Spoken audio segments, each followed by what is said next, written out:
still maintains make the constant moral presupposition that you should always be aware of what it is that transcends both your understanding and your perceptions. And you should keep firmly in mind that that exists. Now, when people talk about God in the modern world, they tend to think about something that's more, has more the characteristics of a being. And I suppose that's where most of the debate about religious reality comes in. But the idea that there's an absolute that's outside of your perceptual capacity seems to be merely a statement of fact, especially given what we know now about the nature of perception, that the phenomena always transcends the manner in which you frame it. We've also come to understand that not only does reality have multiple levels of existence, but in order to perceive it, you have to stand inside multiple frames. This is a picture of a French city. It's a walled city. Now, the walls are there to keep the people in, and the walls are there to keep what isn't in the walls out. And so you can think about that as a protective structure. Now, I want to tell you how it is that you still inhabit a walled city and exactly what that means. So, for example, you think about this room, and I'm going to tell you how it is that this room allows you to see what it is that you see. Now, when you're interacting with a computer, you actually don't interact with the computer. You interact with the keyboard and the screen. If the computer crashes, then you interact with the computer. And you find that, as a general rule, very annoying, because you don't really understand the computer very well, and you don't actually see how complex it is until it stops working. Most of the time when you're interacting with the world, you're doing things with the world. You're interacting with it in a way that produces some consequence that you want. And that means in part that your perceptions are always framed by what you want. And that's actually one of the reasons why the world isn't just made out of objects. The world is made out of things you use and things that get in your way. Now, you're always applying a frame like that to the world in order to simplify it enough so that you can understand it. And you're aided in this process by all sorts of processes you really don't notice. Because when you look at the world, you think, well, there are the objects. But there's 1,000 things going on before you make that judgment. So, we'll look at this room. When you walk in here, the room tells you what to do. The reason it tells you what to do is because all the seats are pointed in the same direction. They're all slanted in a particular way.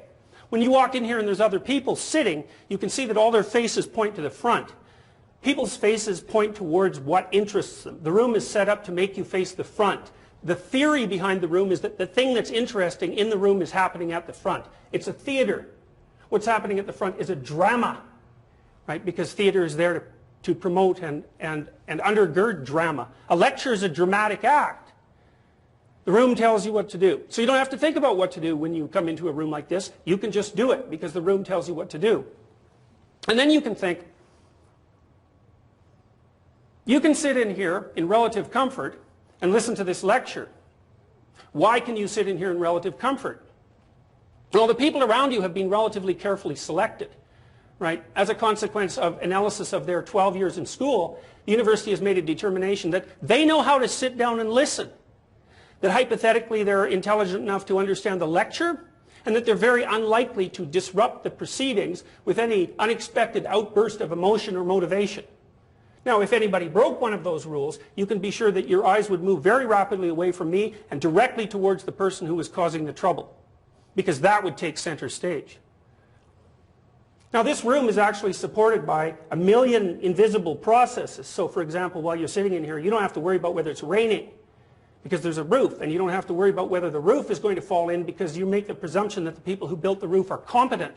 And the electricity works because the utility is run by people who are competent, so it's almost always on. Buildings hardly ever burn down. The electricity hardly ever fluctuates. There's thousands of people out there working as hard as they can diligently to make this environment constant enough so that you can ignore all the thousands of things that you're ignoring, so that you can concentrate well enough to attend to the few things that you are attending to while you're in this room.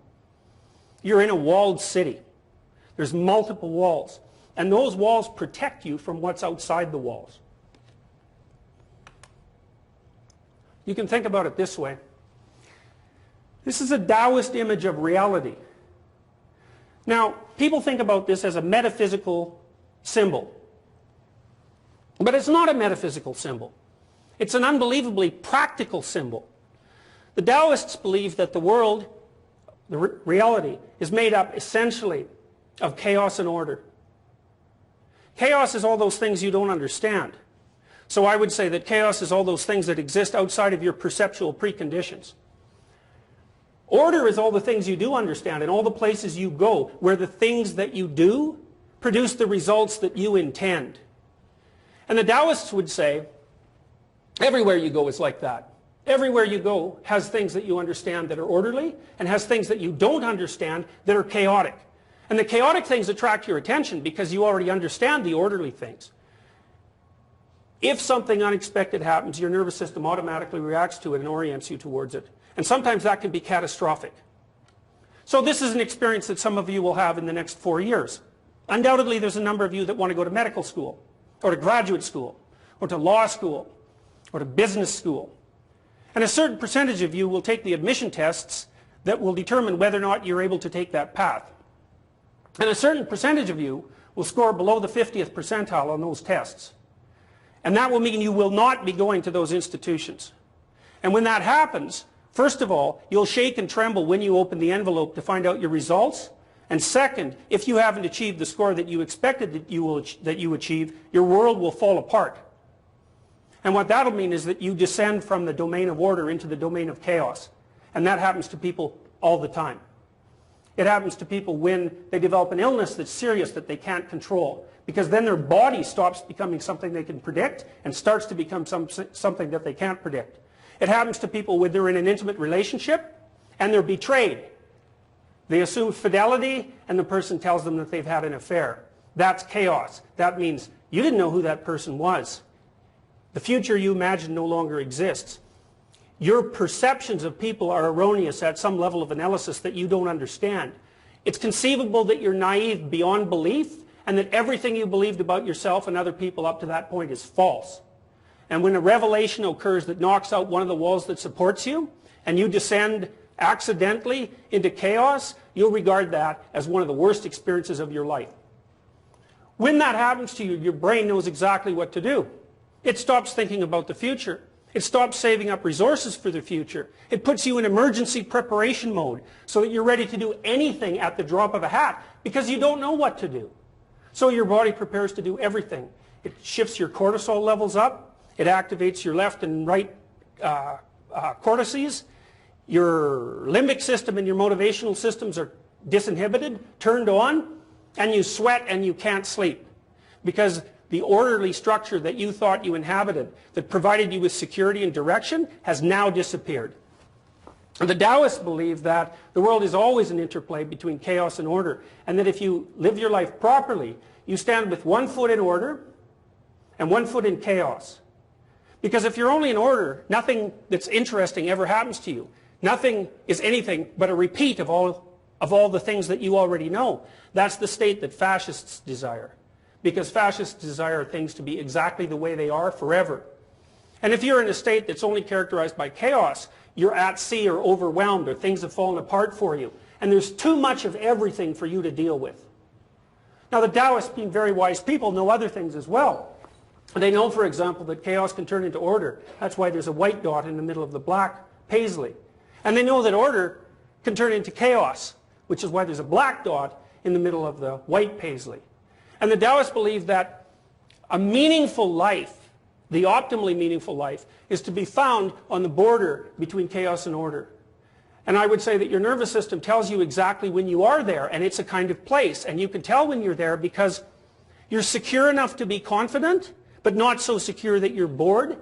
And you're interested enough to be awake, but not so interested that you're terrified.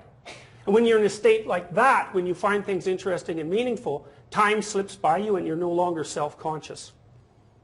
This is a medieval Christian representation of the nature of reality. On the outside, you have the Virgin Mary.